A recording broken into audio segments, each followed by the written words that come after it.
ಯಾಕಂದ್ರೆ ಮೊದಲೇ ಯಾರೋ ಚಿರತೆ ಐತೆ ಅಂತ ಹೇಳ್ಬಿಟ್ಟಿದ್ರು. ಅದೇ hello friends, welcome to my vlog. ನನ್ನ ಹೆಸರು ನಿಶಾನ್ ಗೌಡ. ನನ್ನ ಇನ್ಸ್ಟಾ ಐಡಿ ಬಂದು ಫಾರ್ಮರ್ ಆಸ್ ಎನ್ ಇಂಜಿನಿಯರ್ ಅಂತ ಹಾಸನ ಹುಡುಗ. ಇನ್ನು ಫಾಲೋ ಮಾಡ್ಕೊಂಡಿಲ್ಲ ಅಂದ್ರೆ ಈಗಲೇ ಫಾಲೋ ಮಾಡ್ಕೊಳ್ಳಿ. ಇವತ್ತಿನ ವ್ಲಾಗ್ ನೋಡೋಣ ಬನ್ನಿ, ಲೆಟ್ಸ್ ಗೋ. ಬೆಳಬೆಳಗ್ಗೆ ಶುಂಠಿ ಒಳಗೆ ಸ್ವಲ್ಪ ರೋಡ್ ಕೊಡು ಅಂತ ಹೇಳಿದ್ರು. ಹೋಗಿ ನೋಡಿದ್ರೆ ತ್ಯಾವ ಆಗಿತ್ತು.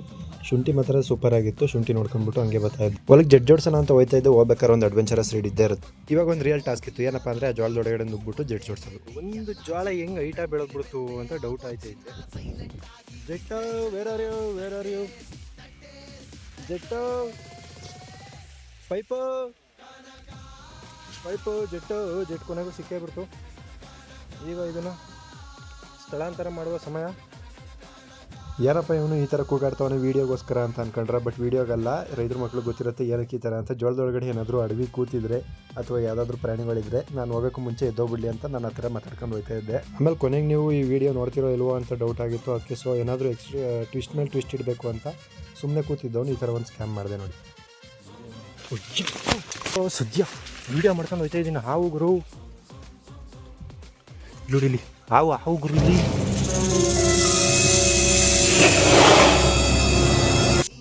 ಫುಲ್ಲು ಗಾಂಡು ನಸಿ ಬಂದ್ಕಳಿ. ಜೋಳದೊಳಗಡೆ ಜಿತ್ ಸೇರ್ಸೋದು. ಮಳೆ ಬೇರೆ ಕೈ ಕೊಟ್ಬಿಟ್ಟೈತೆ. ಅಥವಾ ಇದೆಲ್ಲ ಒಂಚೂರು ಫ್ರೀ ಸಿಕ್ಕಿತ್ತ ನುಗ್ಗಿಸ್ಕೊಂಬಿಡ್ಬೇಕು. ಇಲ್ಲೊಂದು ಜೆಟ್ ಐತೆ. ಎಷ್ಟು ಕ್ಲಿಯರ್ ಪ್ಲೀಸ್. ಮಳೆ ಕೈ ಕೊಟ್ಟೈತೆ, ಅದಕ್ಕೋಸ್ಕರ ಜೋಳದೊಳಗಡೆ ಜೆಟ್ಟು ಹೊಡಿತಾವೋ ಏನೋ ಗೊತ್ತಿಲ್ಲ. ಫಸ್ಟು ಜೆಟ್ ಹಾಕಿದ್ದು ಇಲ್ಲಿ 3 ಲೈನ್ ಹಾಕಿದ್ದ ಜೆಟ್ಟು ಹೊಲದಲ್ಲಿ. 3 ಲೈನ್ ಜೆಟ್ ಹಾಕಿದ್ದಕ್ಕೆ ಈಗ ಫಸ್ಟ್ ಲೈನ್ ನೀಟಾಗಿ ರೆಡಿ ಆಗಿತ್ತು. ಅದನ್ನು 2 ದಿವಸದಿಂದ ನೀಟಾಗಿ ನೆನೆಸಿದ್ದು. ಇನ್ನೊಂದು ಲೈನಿಗೆ ಜೆಟ್ಟು 1-2 ಕಡಿಮೆ ಇದ್ದು. ಅದನ್ನು ಸೇರ್ಸೋಣ ಅಂತ ಒಳಗಡೆ ಹೋಗಿದ್ದೆಲ್ಲ ವೀಡಿಯೋ ಹಾಕಿದ್ದೀನಿ.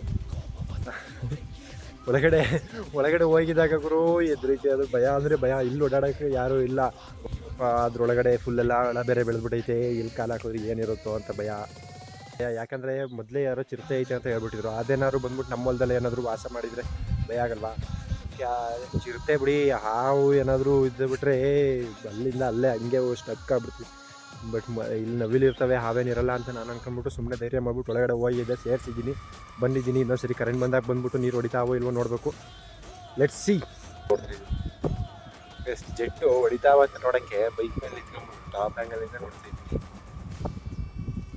ಬೆಳಗ್ಗೆ ಬಂದ್ಬಿಟ್ಟು ಜೆಟ್ ಜೋಡಿಸಿದ್ದೆ. ಬಟ್ ಇವಾಗ ನೋಡ್ರೆ ಕಿತ್ಕೊಂಡೈತೆ.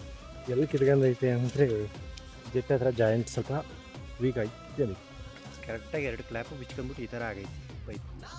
ಫೈನಲಿ ಕಿತ್ಕೊಂಡಿದ್ದು ಜೆಟ್ಟೆಲ್ಲ ಜೋಡಿಸ್ದೆ. ಆಮೇಲೆ ಇನ್ನೊಂದ್ಸರಿ ಪೈಪೆಲ್ಲ ಚೆಕ್ ಮಾಡ್ಕೊಂಬಿಟ್ಟು ಕನೆಕ್ಷನ್ ಸೇರ್ಸೋಣ ಅಂತ ಹೋಗ್ತಾ ಇದ್ದೆ. ಕೊನೆಗೂ ಜೋಳದೊಳಗಡೆ ಇಷ್ಟು ನೀರು ಹಾರೋ ಥರ ಮಾಡಿದ್ದೀನಿ. ಎಷ್ಟೋ ಹಾರ್ಕತ್ತವೆ ಜೋಳಕ್ಕೆ. ಸ್ವಲ್ಪ ಫೈನಲಿ ಮತ್ತೆ ಬೈಕ್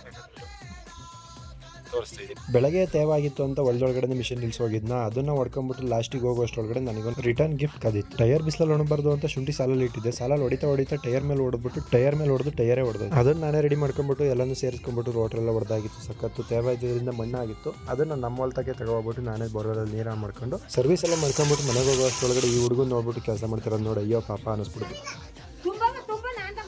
ಎತ್ಬೇಕನ್ನ